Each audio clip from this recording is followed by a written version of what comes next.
Good afternoon. Nice to have you with us for the next, 25 minutes before we hand over to Drive this Friday. Back to the US now, and Donald Trump has started appointing his new top team for his second stint in the White House, naming Susie Wiles as his chief of staff. The former advisor to Ronald Reagan becomes the first woman to fill the role. But what is Donald Trump like to work for, and how does it compare to other presidents? Well, John Bolton served in the administrations of Ronald Reagan and both Bush presidencies. He was United States ambassador to the United Nations from 2005 to 2006, and for 17 months was Donald Trump's national security advisor. John, great to have you on the show with us this afternoon. Glad to be with you. Thanks for having me. So what is it like, first of all, and you've obviously had this several times, when you get that call to serve? Is there ever a moment where an American thinks about doing anything other than accepting? Well, I think it's a great honor when you're asked, but different people have different circumstances, and the answer is not always yes. And I think particularly in a Trump administration, for many people, it will be a difficult question to answer. I don't include myself in that group. I'm not sitting by the phone waiting to get a call, but I think for those who are, they need to consider the implications. I think there's a lot of work that needs to be done, and if they can do it without coming into too much contact with the chaos around Donald Trump, they can do a lot of good work for the country. You went to work with him in 2018, so obviously by that point I think his fourth national security advisor. Did you have any doubts at that point? I was the third, actually, third out of four. Although I will say I was the longest serving Trump national security advisor. I'm making the mistake of counting Keith Kellogg, who, you're right, was only acting for 7 days. So yeah, you were the third officially appointed. The longest serving. This is an important fact. No, look, Trump surrounds himself with disorder because that's what he's comfortable with. He doesn't think in philosophical or strategic terms. He doesn't even think in policy terms. Every day is a new day, and it's very hard to keep policies coherent. Now, I think he and many of the people who remained with him after he lost in 2020 learned lessons from the first term, and will now see whether the lessons they learned can be translated into a more productive performance in the opening days of his second term. Is the problem or the issues that you're talking about, does that come from a place of him being ideological in a way that some Americans like and some don't? Is it an ideological problem, or is it a competence problem? Yeah, it's not ideological at all. He doesn't have a philosophy. He's not comfortable with philosophical discussions. He's often described as transactional, meaning every situation is a new situation and decisions don't necessarily relate to one another. I said if you looked at his decisions in the first term, of which there were thousands, of course, many of which, maybe even most of which I agreed with, that they're like an archipelago of dots. And you can try and connect the dots, and good luck with that, but he can't connect the dots. And that's one of the reasons why the life in the Trump administration is like life inside a pinball machine. And I suppose that makes it harder then if a new situation comes along, which it does in lots of areas, but especially national security, to predict what he might do. That's right. It's obviously everybody tries to predict what he's going to do. Just like right now, everybody in Washington is talking about who's going to get appointed to this job or that job or the other job. But nobody really knows until Trump himself makes the decision, and then that decision's not necessarily final until it's been broadcast and told to the whole world. So I'm sure, as somebody has described it here down in Mar-a-Lago right now, it's like Hunger Games of people competing for new positions, and that'll go on for the rest of the transition and even beyond inauguration. Did you get the sense when you're there in the White House with him, you're sitting in the Oval Office, and you know, having been there, like I said, worked for Reagan and both Bushes, when you see Donald Trump in the Oval Office, is he a man who enjoys being president? He clearly enjoys campaigning. He likes the rallies and the YMCA and the people chanting his name and all of that. Does he enjoy the work of being president, do you think? He enjoys a lot of aspects of it, the pomp and circumstance and the deference that people pay him, but he has a hard time with difficult decisions, and he doesn't like it when things go wrong. He doesn't like to have to own up to being the decision maker. And so if something does go wrong, it's not his fault. It's because he was talked into it by his advisors. And that makes him uncomfortable because, particularly in the national security field, there are a lot of things he doesn't really fully understand, and he's uncomfortable with it. It's a ground on which our adversaries can take advantage of him, and they know it. And although he doesn't say it publicly, inside he knows it too. Do you like him personally? No, I don't. I don't think he's an honest man. I don't think he's. I think he's totally amoral, and I think he can't distinguish between the personal interest of Donald Trump and the national interest, and I think that's very dangerous. So then, in terms of the big sort of foreign policy, national security issues that are going to land on his desk, the transition gets underway now, and then when he's in the White House from January. Which I mean, we could talk about them all. There's obviously China. There's the situation in the Middle East and Israel. There's Ukraine, Russia. Which of those worries you most about his various ability to deal with those issues in the sort of competent, calm way that you might want? Well, I think they're all dangerous, and I think they're more acutely pressing than they were during his first term, where there was more of a period of calm in the world. We were very fortunate. But I tell you, I think that what could be the most important issue is the question of tariffs. He said during the campaign he would impose tariffs of 10% or 20% on all imports into the United States, regardless of source.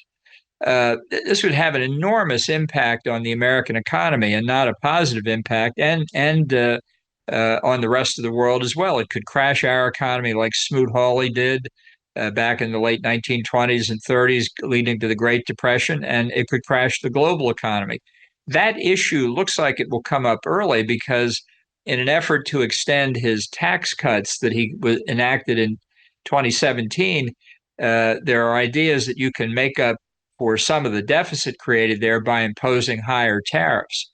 And those tax cuts expire, I believe, in March or April of this coming year. So between January and that date, there'll be a lot of discussion and debate in Congress. And if tariffs are really a big part of his economic program, we could be confronted with decisions on the tariffs almost immediately after he takes office. And does a trade war lead to war in a more conventional sense, conflicts or certainly growing tensions between America and countries around the world? Well, unfortunately, I think it would lead to growing tensions mostly with our allies, with the UK, with the European Union, Japan, South Korea, Australia. Trump, I don't think, fully understands what tariffs are.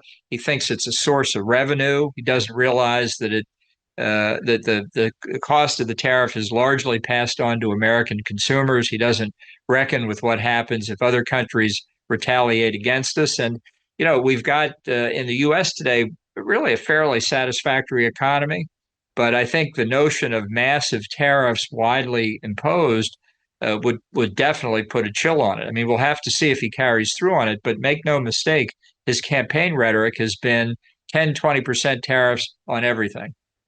I want to focus briefly on the situation in Ukraine. Obviously, Donald Trump has said that he could end the conflict there in a day. A former head of the British intelligence agency, MI6, Sir Alex Younger, spoke to the BBC earlier on today. This is how he sees the likely outcome of Donald Trump's solution to the Russia-Ukraine war. Trump, yeah, I did serve opposite him, and the Trump administrations do what it says on the tin. So he will attempt to engineer a rapid solution. But he's being pulled in two directions. There will be a land swap. That is a terrible thing for the people who end up living under Russian rule. But fundamentally, it's not the main argument. The main argument is whether Ukraine is a Western or Eastern country in the future. And Trump's advisors, on the one hand, are saying that Ukraine should be forced into neutrality, so basically back into the bosom of Putin. Others are talking about the need to do a land swap, but then reinforce its military and economic capabilities. And we need to make sure we are compounding that. John Bolton, is it possible for Donald Trump to end the war in Ukraine? Well, you can always end a war by surrendering, or in the case of the Ukraine situation, by the U.S. simply cutting off assistance. I think what Trump wants in the Ukraine and in the Middle East is he wants this off his table as soon as possible. He views this as a Biden war, and the sooner it's over with, then the less he has to deal with it. And he doesn't care what the terms are.